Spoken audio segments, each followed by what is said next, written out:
কোরবানি কার উপর ওয়াজিব হয়, কি পরিমাণ সম্পদ থাকলে কোরবানি করতে হয়? এর উত্তর হলো, ফুকাহে আহনাফের মতে কোরবানির ঈদের দিন এবং কোরবানির ঈদের পরে আরো 2 দিন, এই 3 দিনের মধ্যে কারো কাছে যদি এই পরিমাণ সম্পদ থাকে যে সম্পদ দিয়ে তিনি 52.5 তোলা রূপা কিনতে পারেন, তাহলে তার উপরে কোরবানি ওয়াজিব হয় এবং এই পরিমাণ সম্পদ থাকলে তাকে কোরবানি করতে হয়। 52.5 তোলা রূপা কেনার মতো যে অর্থ, সেটা ঠিক কত টাকা? আমরা বর্তমান বাজার দর যদি হিসেব করি, এক্সাক্ট বাজার দর হিসেব করা কঠিন। এক এক সময় রূপার দাম এক এক রকম হয়, তুলনামূলক স্বর্ণের মতো এত বেশি ওঠানামা না করলেও কম বেশি হতে থাকে। আনুমানিক 80 থেকে 85 হাজার টাকা এর কিছুটা কম বা বেশি এই রেঞ্জের কাছাকাছি অবস্থান করে 52.5 তোলা রূপার দাম।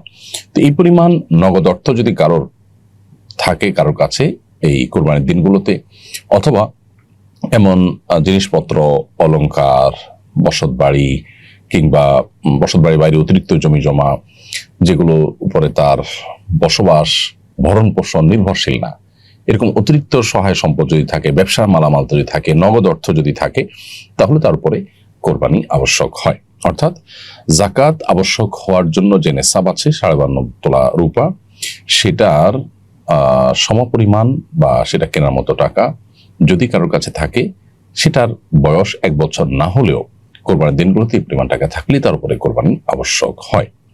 স্বামীর সাথে থাকা অবস্থায় স্ত্রীর যদি জাকাত পরিমাণ সম্পদ থাকে, তাহলে কি স্ত্রীকে নিজস্ব অর্থে পৃথকভাবে কোরবানি দিতে হবে? উত্তর হলো, স্বামীর নেশাব পরিমাণ টাকা থাকলে, সম্পদ থাকলে তার উপরে কোরবানি যেরকম বর্তায় আবশ্যক হয়, স্ত্রী যদি 52.5 তোলা রূপা কেনার মতো টাকা বা সম্পদ তার কাছে থাকে, তাহলে সেক্ষেত্রে তার উপরে পৃথকভাবে কোরবানি ওয়াজিব হয়। অর্থাৎ দুজনকে আলাদা আলাদা কোরবানি করতে হবে যদি দুজনই সচ্ছল হন শরিয়ার দৃষ্টিকোণ থেকে।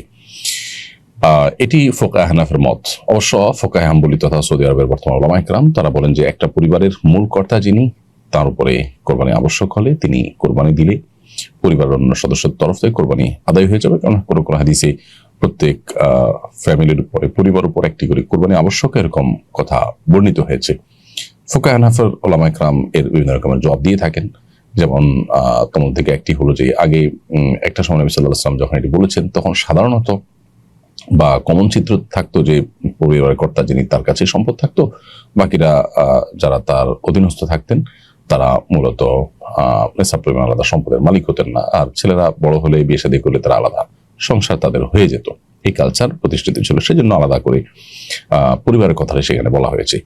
আরো নানাবিধ আলোচনা এখানে আছে। খোলাসা কথা হলো, ফুকাহে হানাফের মতে স্বামী তার নেশাব পরিমাণ সম্পদ থাকলে তাকে যেরকম জাকাত, তাকে যেরকম কোরবানি দিতে হবে, স্ত্রীকেও আলাদা করে কোরবানি দিতে হবে যদি তার সে পরিমাণ সম্পদ থাকে।